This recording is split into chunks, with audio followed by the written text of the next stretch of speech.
Assalamualaikum warahmatullahi wabarakatuh. Bagaimana kabarnya siswa sekalian?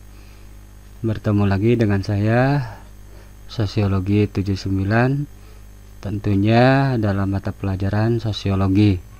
Pada pertemuan kali ini, Sosiologi 79 akan memaparkan materi kelas 12 bab 3 tentang ketimpangan sosial sebagai dampak perubahan sosial di tengah globalisasi bagian yang pertama.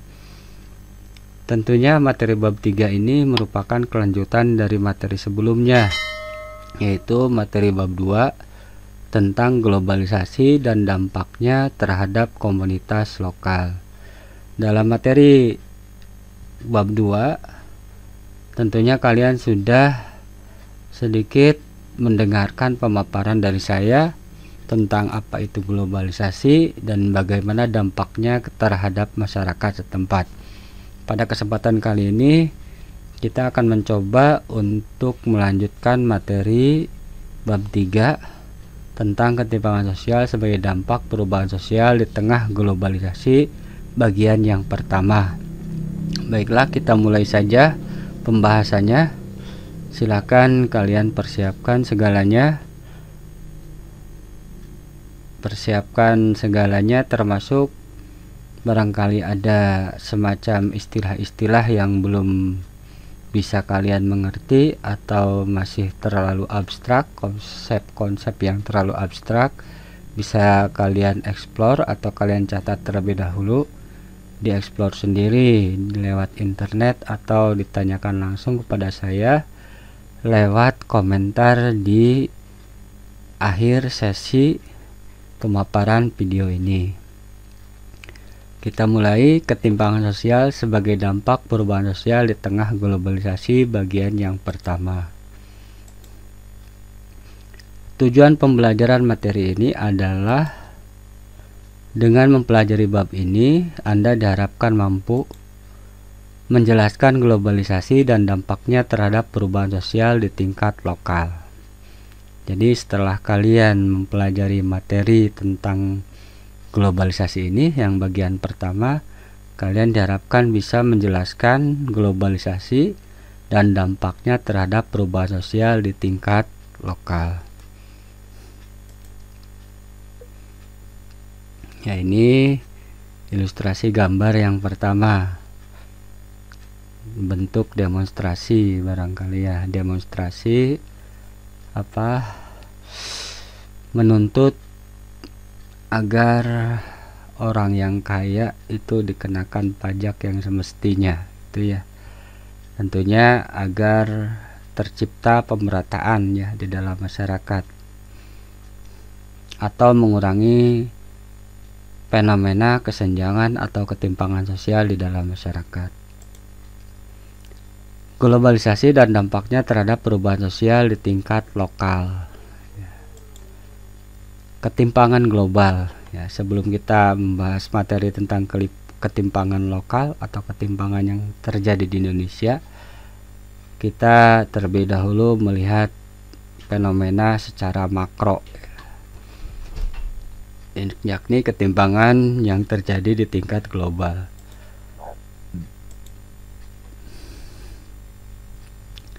Menurut Ulrich Beck, globalisasi sektor produksi dan konsumsi secara konkret telah membawa keadaan baru, yaitu polarisasi dan stratifikasi penduduk dunia dalam globalisasi kaum kaya dan lokalitas kaum miskin. Dengan kata lain, akses global hanya tersentuh oleh kaum kaya, sedangkan kaum miskin tidak memiliki kemampuan dan kekuasaan untuk terlibat dalam kemajuan dunia global. Ya. Hal ini menunjukkan bahwa globalisasi dianggap sebagai pihak mengantar masyarakat di dunia menuju ketimpangan global.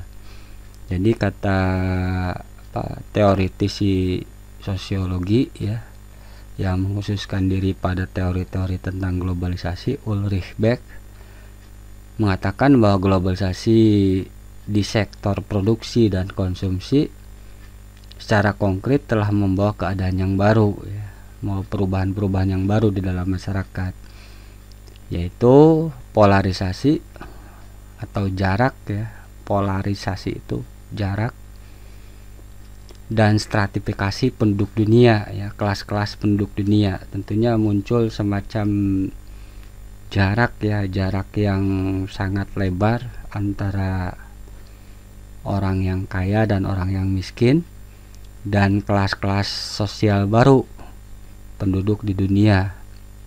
Dalam globalisasi, kaum kaya dan lokalitas kaum miskin. Jadi fenomena globalisasi ini hanya bisa dinikmati atau dimanfaatkan oleh orang yang kaya atau kaum kaya, sementara kaum yang miskin masih terjebak dalam lokalitas dirinya sendiri, tentunya karena ketidakmampuannya. Dengan kata lain, akses global hanya tersentuh oleh kaum kaya ya, seperti itu. Wisata atau perjalanan antar negara hanya bisa dilakukan oleh orang yang kaya. Akses global hanya tersentuh oleh kaum kaya, sedangkan kaum miskin tidak memiliki kemampuan dan kekuasaan untuk terlibat dalam kemajuan dunia global ya. Relokasi industri atau investasi di negara lain hanya bisa dilakukan oleh orang yang memiliki modal atau orang kaya, sementara orang miskin masih terjebak dalam lokalitas dirinya ya, seperti itu, tidak memiliki akses terhadap dunia yang semakin mengglobal. Hal ini menunjukkan bahwa globalisasi dianggap sebagai pihak yang mengantarkan masyarakat di dunia menuju ketimpangan global. Jadi akhir-akhir ini semakin terlihat sekali yang namanya ketimpangan global. Jadi ketimpangan sosial atau jarak ya, kesenjangan sosial antara yang kaya dan miskin itu sangat terlihat sekali, bahkan pada tingkat global ya, pada tingkat dunia, tidak hanya pada tingkat lokal Indonesia atau daerah, tapi pada tingkat global dunia juga dihadapkan dengan fenomena permasalahan ketimpangan sosial ya, jarak sosial yang sangat mencolok antara kaum kaya dengan kaum yang tidak memiliki atau orang yang miskin, seperti itu.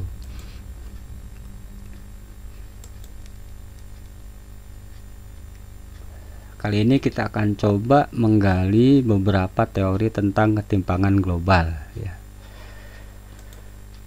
Yang pertama, tentunya kalian sudah sedikit banyak membaca karena di materi bab pertama juga ada sosok ini, yaitu Immanuel Wallerstein ya. Teori tentang sistem dunia. Immanuel Wallerstein. Yang pertama, teori kolonialisme.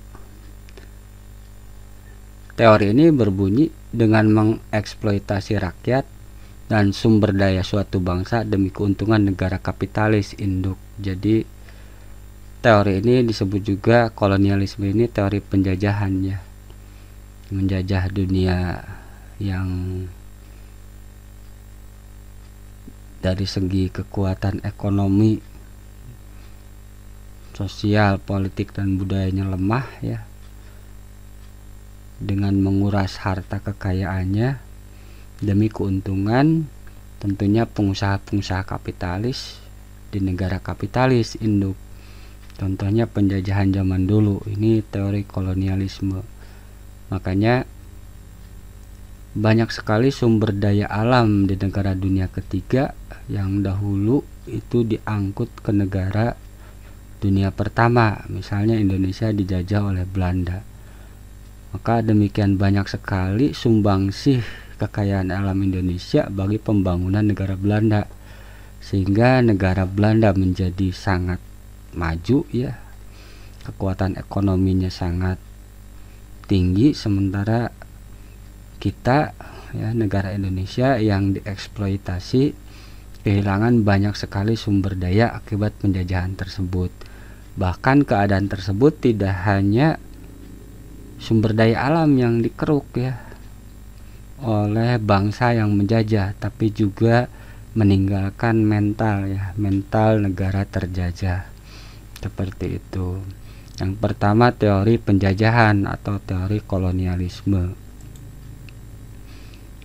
Yang kedua, teori sistem dunia. yang dikemukakan oleh Immanuel Wallerstein yang menganalisis bagaimana industrialisasi menghasilkan 3 kelompok bangsa, yaitu negara inti, negara semi periferi, dan negara periferi atau negara pinggiran. Barangkali ini teori Immanuel Wallerstein ini membagi 3 negara. Lebih konkretnya atau lebih dapat kita pahami, negara inti itu negara maju atau negara kapitalis ya, yang menguasai dunia dengan perekonomian dan sistem militer politiknya yang sangat kuat, misalnya Amerika, Prancis, Inggris ya, itu negara inti. Sementara negara semi periferi ini diibaratkan ya mungkin negara berkembang ya, negara yang dulunya merupakan negara jajahan negara inti ya, berkembang, negara semi periferi. Dan yang terakhir negara periferi, negara pinggiran. Yang dimaksud dengan negara pinggiran di sini adalah negara yang miskin ya secara perekonomian. Ya, banyak sekali contohnya di Afrika atau di Asia atau di Eropa sendiri, banyak negara yang tergolong negara yang miskin atau negara pinggiran atau negara periferi. Teori sistem dunia ini menguatkan bahwa kemajuan negara inti ini sesungguhnya didapatkan dengan cara mengeksploitasi negara semi periferi dan negara periferi. Ya, negara inti semakin kuat dengan adanya proses pembangunan yang tentunya harus meminjam teknologi dan kemajuan ilmu pengetahuan dari negara inti. Sementara negara periferi ya atau negara semi periferi semakin mundur ya, semakin miskin karena kekayaan alamnya yang terus-menerus dikeruk.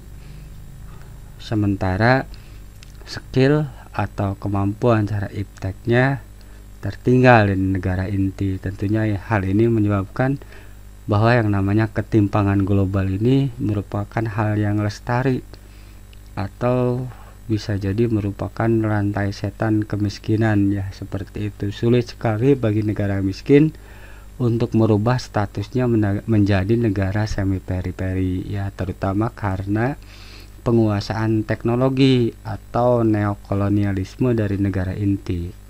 Seperti itu kata teori sistem dunia yang dikemukakan oleh Immanuel Wallerstein.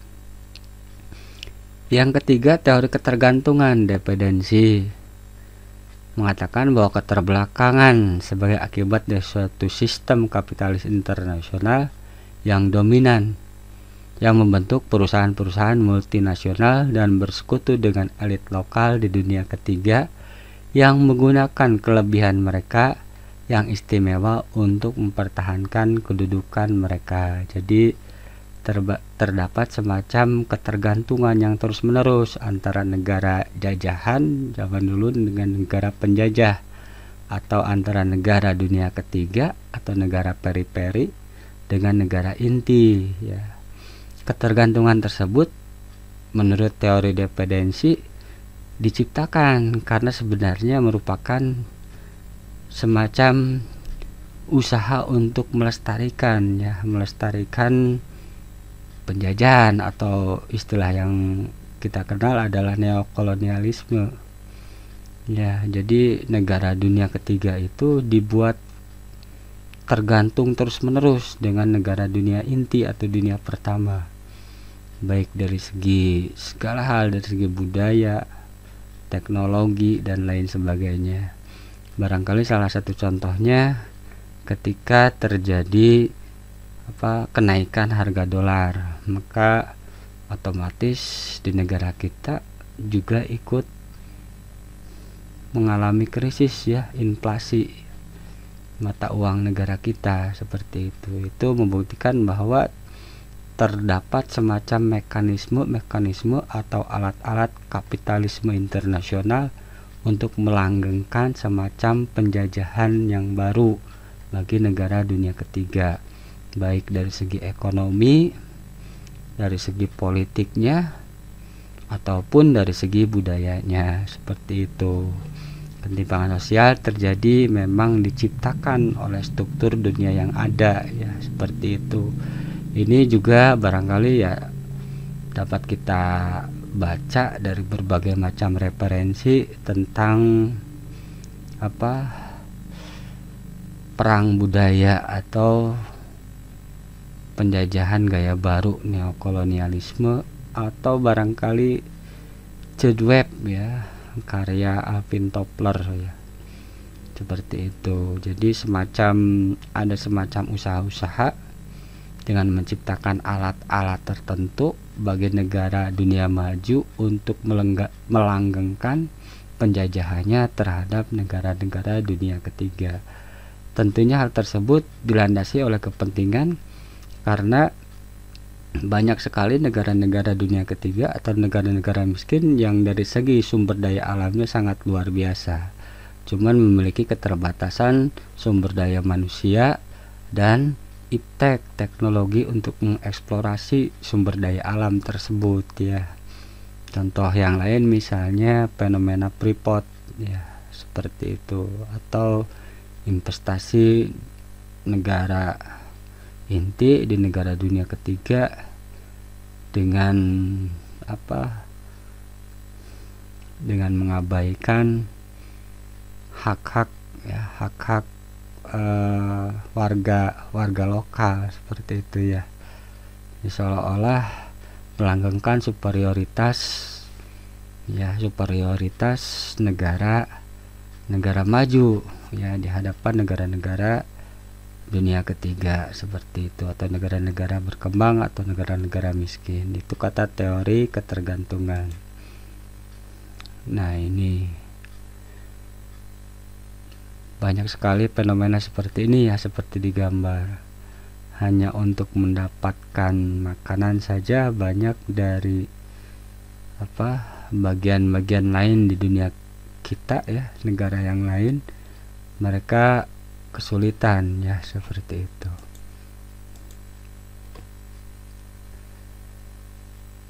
Yang berikutnya, teori-teori tentang globalisasi adalah pendekatan struktural.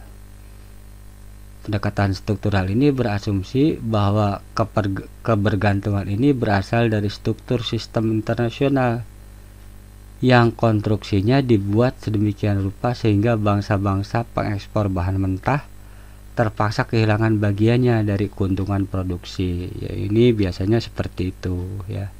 Kita mengeksplor bahan mentah, ya, dengan harga yang murah, kemudian mengimpor lagi, ya, dengan harga yang sangat mahal, ya. Tentunya hal ini sangat tidak menguntungkan, ya. Ya, barangkali ya memang yang namanya pelantara, ya, pedagang itu akan lebih memiliki keuntungan yang berlipat ganda daripada petaninya atau orang yang pertama mengambil bahan mentah dari alam, ya, seperti itu. Pendekatan struktural kebergantungan ini berasal dari struktur sistem internasional yang konstruksinya dibuat sedemikian rupa sehingga bangsa-bangsa pengekspor bahan mentah terpaksa kehilangan bagiannya dari keuntungan produksi. Berikutnya teori fungsionalis. Teori fungsionalis ini berasumsi ketidaksetaraan tidak bisa dihindari dan memainkan fungsi penting dalam masyarakat. Ya, ini teori fungsionalis ini selalu melihat bahwa yang namanya hierarki sosial atau kelas-kelas sosial dalam masyarakat itu harus ada demi melanggengkan struktur yang ada, ya. Jadi dengan adanya kelas atas dan kelas bawah, struktur menjadi lebih fungsional karena tentunya bisa saling mengisi satu sama lain. Yang satu misalnya memiliki kekurangan A dan bisa diisi oleh B, yang B memiliki kekurangan B bisa diisi oleh A, seperti itu. Jadi kata teori fungsionalis, ketidaksetaraan, ya, ketidaksetaraan atau kelas-kelas atau stratifikasi yang ada tidak bisa dihindari karena memang seperti itu sunatullahnya, kata teori fungsionalis, dan memang memainkan fungsi penting dalam kehidupan masyarakat. Berikutnya kata teori konflik. Teori konflik ini melihat ketimpangan sebagai akibat dari kelompok dengan kekuatan power mendominasi kelompok yang kurang kuat ya. Jadi ada semacam dominasi kelompok yang kuat terhadap kelompok yang lemah. Itu kata teori konflik ya. Kemudian teori pertumbuhan neoklasik ya. Ketimpangan pembangunan pada awal proses meningkat, setelah berangsur-angsur ketimpangan pembangunan antar wilayah tersebut semakin menurun. Ini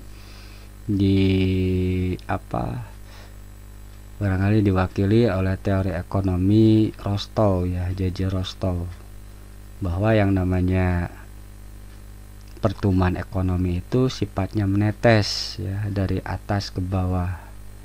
Pada awalnya ketimpangan itu memang sangat terlihat sekali ya, semakin meningkat, tapi berjalannya waktu akan berangsur-angsur juga hilang, kata teori pertumbuhan neoklasik.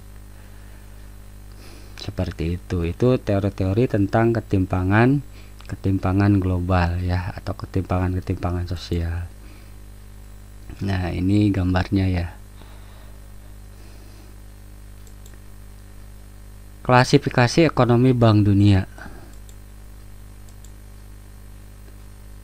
Salah satu cara untuk melihat ketimpangan antar negara adalah melalui perekonomian negara tersebut.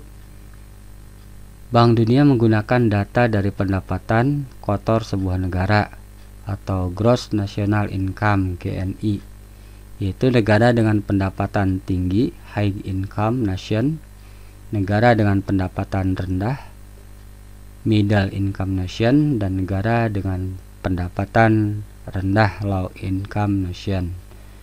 Jadi kata untuk mengklasifikasi ketimpangan yang terjadi di dunia global, Bank Dunia mengklasifikasikan menjadi 3 ya, melihat negara-negara di dunia itu menjadi 3 berdasarkan pendapatan kotor negara tersebut, atau disebut juga Gross National Income. Jadi ada 3 klasifikasi negara ya: negara dengan pendapatan yang tinggi (High Income Nation), negara dengan pendapatan yang menengah (Middle Income Nation), dan negara dengan pendapatan rendah atau Low Income Nation.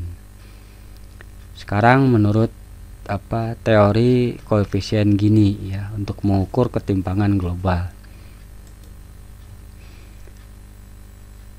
Koefisien Gini atau rasio Gini rasio digunakan untuk mengukur tingkat ketimpangan distribusi pendapatan suatu negara atau antar negara. Koefisien Gini menghitung ketimpangan pemasukan dengan jarak 0 sampai 1.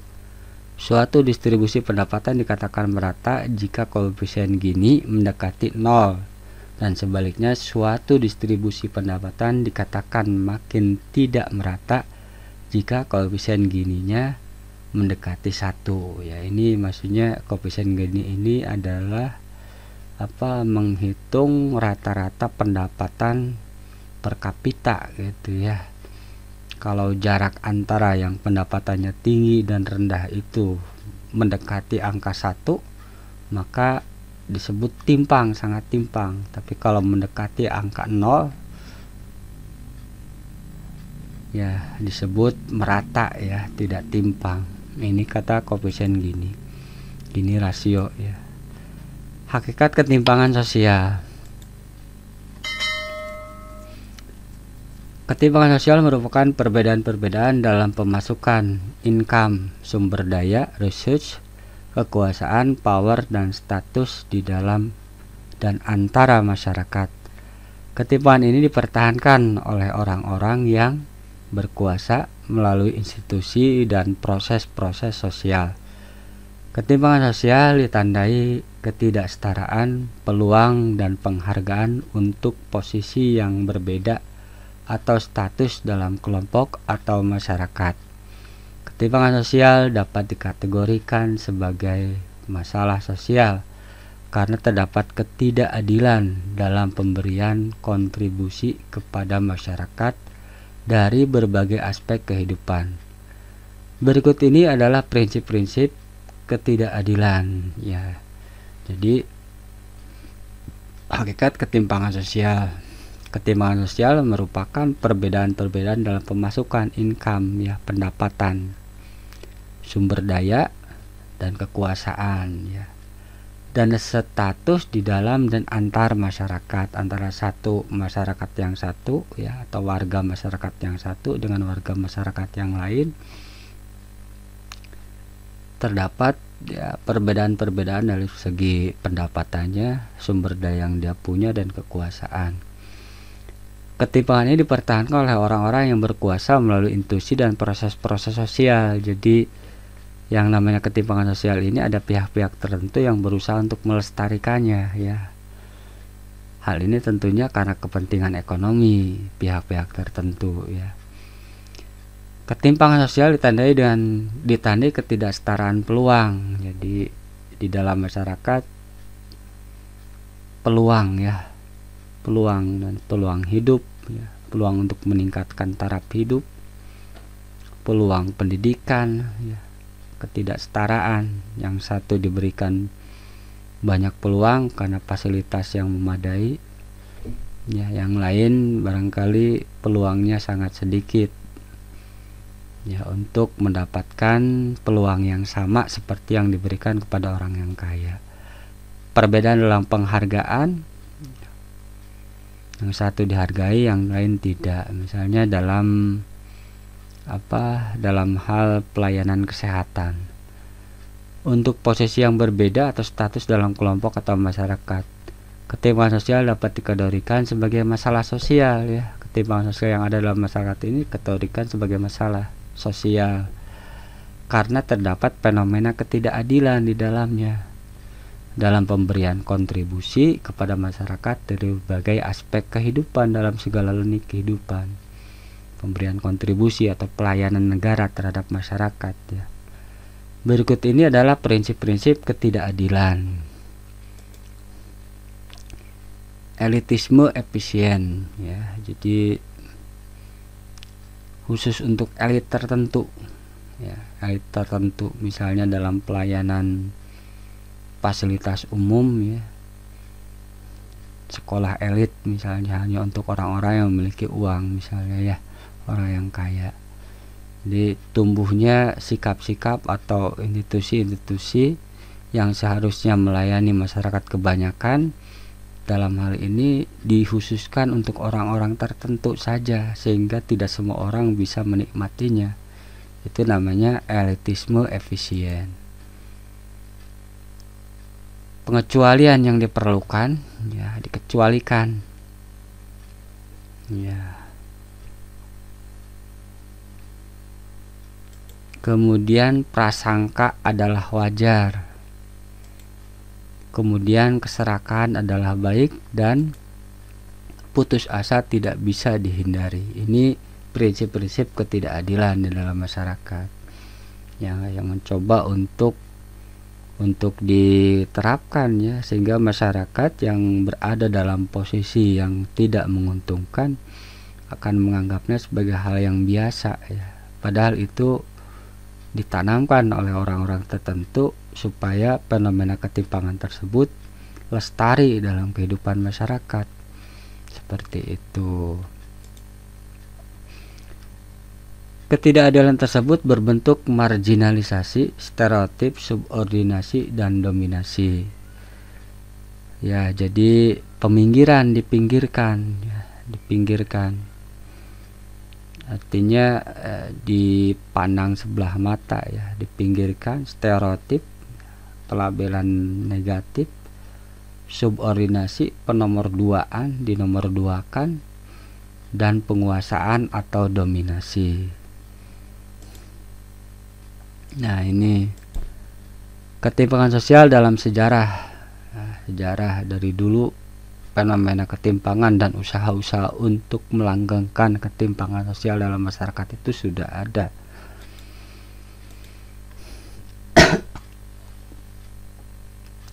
Ketimpangan bukan hal yang baru, ada banyak contoh ketimpangan sosial dalam sejarah, dari mulai sistem perbudakan, sistem feodal, kepemilikan tanah pun hadir.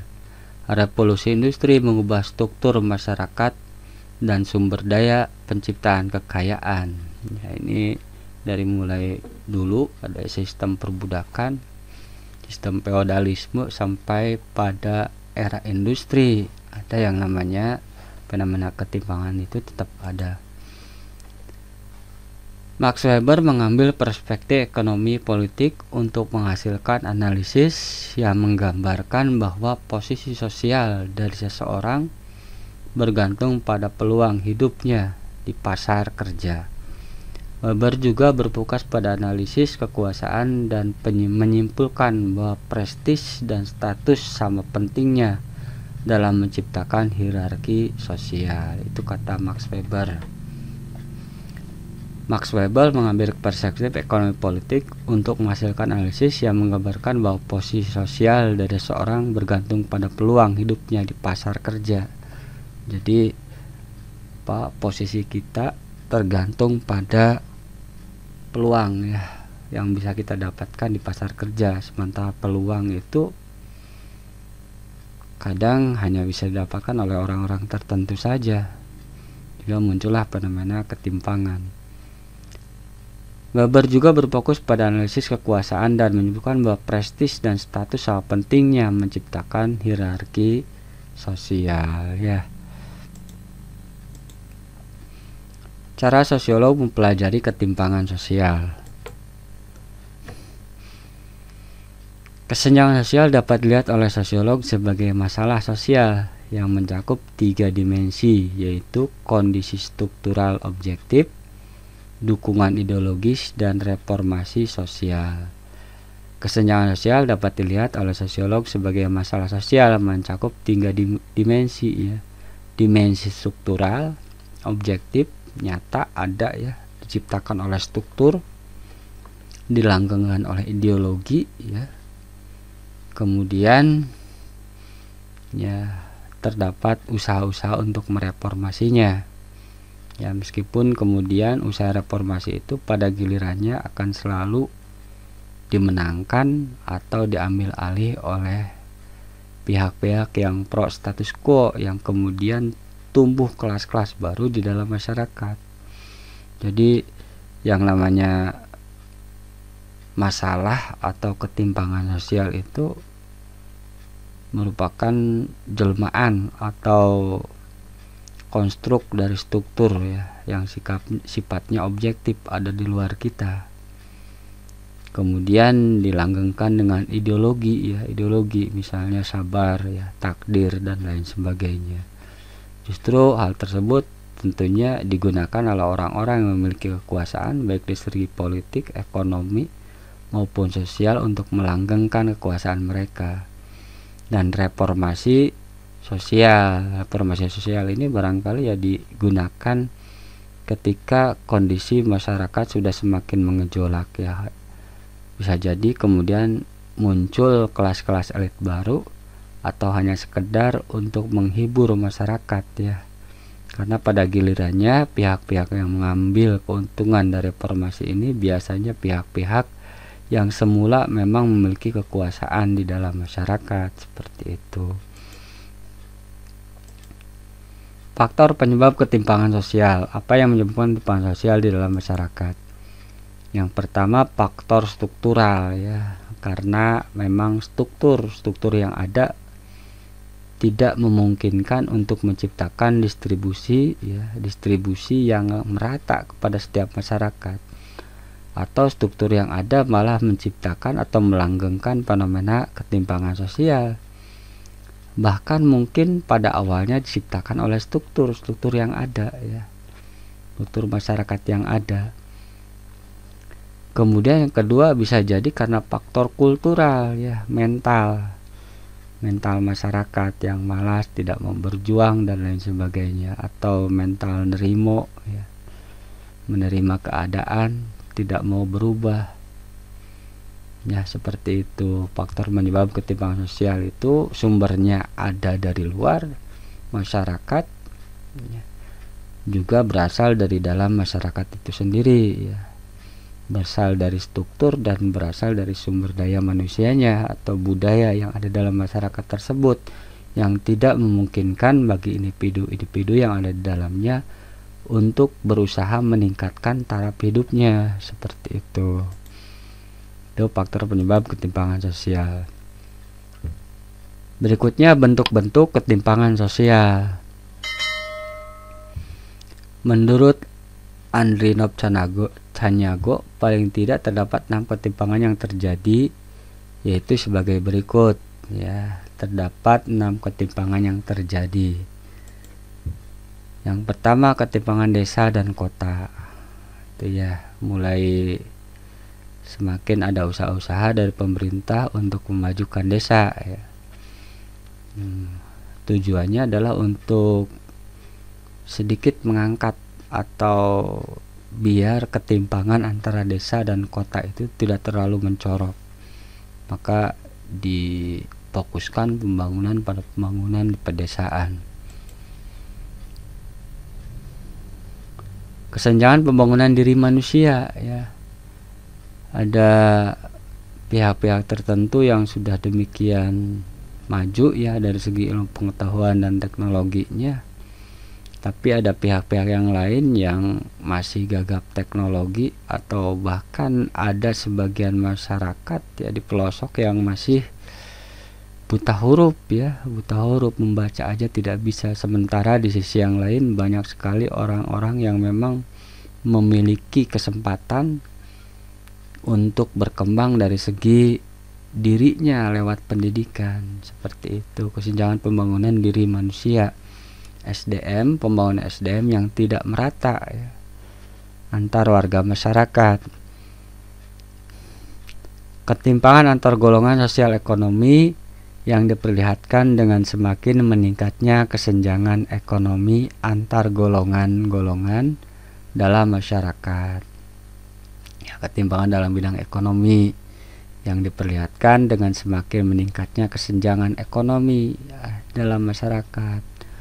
Semakin ketara, semakin terlihat sekali kesenjangan sosial ekonomi dalam masyarakat antara orang yang kaya dan sangat kaya sekali, sementara yang miskin sekali. Ketimpangan penyebaran aset di kalangan swasta dengan ciri sebagian besar pemilikan aset di Indonesia terkonsentrasi pada skala besar. Jadi dalam hal ini barangkali ya ketimpangan dalam peluang untuk mendapatkan hak usaha ya di kalangan swasta, makanya diciptakan kemudian jargon UMKM itu. Meskipun ya dalam skala bisnis atau skala aset yang lebih besar, perusahaan-perusahaan besar yang mungkin memiliki akses terhadap kekuasaan akan lebih diutamakan daripada yang tidak memiliki akses terhadap kekuasaan. Ketimpangan penyebaran aset ya di kalangan swasta, ada yang dianak emaskan sehingga mendapatkan beragam macam tender, barangkali karena dia memang memiliki jasa ya, atau hutang budi ketika mencalonkan bupati atau gubernur, sehingga dianak emaskan hingga aset tersebut terkonsentrasi pada dirinya sementara yang lain tidak ya, seperti itu. Ketimpangan antar sektor ekonomi dengan ciri sebagian sektor, misalnya properti mendapat tempat yang istimewa ya, seperti itu sektor ekonomi. Nah, jadi memberikan titik tekan pembangunan pada sektor tertentu, sementara yang lain lebih dinomorduakan.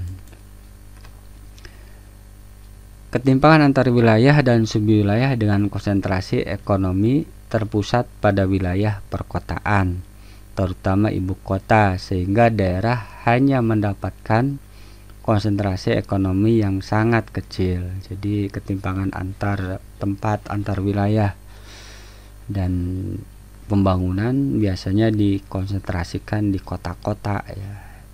Sementara di wilayah, di perkampungan, di pelosok ya sedikit terabaikan sehingga muncullah yang namanya ketimpangan antar wilayah yang satu dengan wilayah yang lain. Ya, itu materi sosiologi tentang ketimpangan sosial bagian yang pertama sudah selesai. Kita ketemu lagi pada bagian berikutnya ya. Untuk kesempatan kali ini saya cukupkan sekian. Billahi taufik wal hidayah. Assalamualaikum warahmatullahi wabarakatuh.